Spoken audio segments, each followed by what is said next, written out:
And in our top business story, Emirates Airline has now connected Abuja, the Nigerian capital, to its network, which is Emirates' 26th destination in Africa and its 144th worldwide.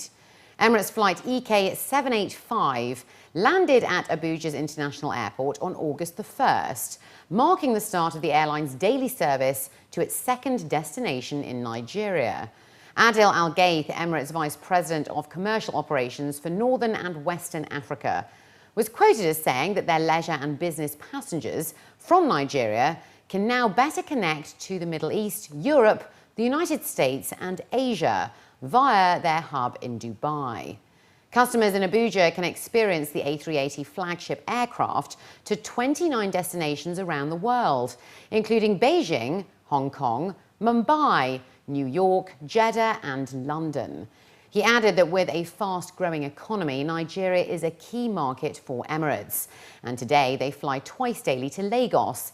And by adding Abuja gives them a total of more than 12,200 seats a week, which will also stimulate trade. Emirates says its Sky Cargo offers over 180 tons of cargo capacity a week on the route. According to the UAE Ministry of Economy, the value of bilateral trade stood at $106 million at the start of Emirates services in 2004, which increased to $857 million in 2009, a 710% increase over a 5-year period. According to a new survey, a renewed optimism in the job market was evident, with the number of job seekers in the UAE increasing by 30%. That was between the first and second quarter of 2014. The survey, conducted by global recruitment specialist Morgan McKinley, shows that professional job opportunities across the UAE has increased by 21% between the first and second quarter, with the number of vacancies increasing from 6,653 in the first quarter to 8,057 in the second quarter. This represents a 5% rise when compared to the second quarter of 2013. The survey highlighted that the number of professionals looking for new positions in the second quarter totaled 45,575, while the first quarter registered 35,138 job seekers, representing a 30% increase. In comparison, the increase was only 12% in the second quarter of 2013. According to Morgan McKinley, Q2 is always a significant time for hiring in the region, especially this year, with Ramadan beginning in late June and companies pre-planning for the summer slowdown. They also added that the construction sector continued to show promise and no signs of slowing down, with expansion also occurring in the manufacturing, banking and tourism sectors. MR Properties, the developer of the Dubai Mall, will float its malls division on the Dubai financial market in a 9 billion dirham initial public offering as early as the middle of next month, in a move that will be a further boost to UAE stock markets. According to advisors to the IPO quoted in a local daily, about 25% of the business will be put up for sale on the local market, increasing the capitalization of the DFM by about 10% at a stroke, and enhancing the liquidity of Dubai's main market for retail investors. The IPO will be the biggest on any UAE market since the listing of DP World in late 2007, and will be the centerpiece of a busy post-summer period for UAE markets.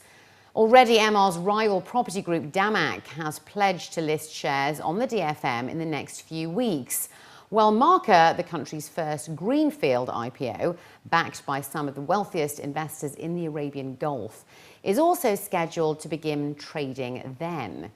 MR's flotation of its malls unit, centered on the Dubai Mall's flourishing business, will be marketed to global institutions just as much as local investors, and will raise the profile of UAE markets around the world in the first major flotation since the country started trading as an emerging market in June. Emaar has hired 7 investment banks, including big American institutions such as JP Morgan, Bank of America and Morgan Stanley, to market the IPO to international investors, and 4 banks with a big regional presence, including Emirates NBD and National Bank of Abu Dhabi, to act as bookrunners for the issue. In the first quarter, Emaar's shopping malls, leisure and retail and hospitality businesses together earned 1.346 billion dirhams, or nearly 6% of the company's total revenue.